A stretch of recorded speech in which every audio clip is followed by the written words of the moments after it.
నమస్కారం అండి, నేను మీ దీపిక. అందరూ బాగున్నారు. ఈరోజు ఇంకో వీడియో ముందుకు వచ్చేసి అదేంటంటే లెమన్ రైస్ చిత్రాన్నం అండి. దీనికి కావాల్సిన పదార్థాలు వచ్చేసి రైస్ మనము 1/2 kg రైస్ తీసుకున్నాను. మొత్తం 5 నిమ్మకాయలు తీసుకున్నాను. ఈ నిమ్మకాయల జ్యూస్ అండి. ఈ విధంగా మనం పోపు వేసుకోవాలి. తర్వాత పసుపు వేసేసి ఈ లెమన్ జ్యూస్ దీంట్లోకి వేసేసుకోవాలండి.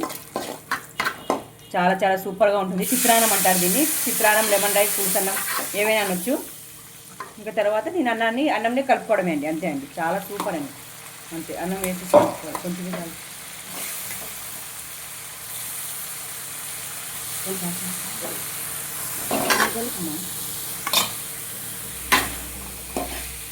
అంతే అండి, సూపర్గా లెమన్ రైస్ రెడీ అండి. వేడి వేడిగా చాలా చాలా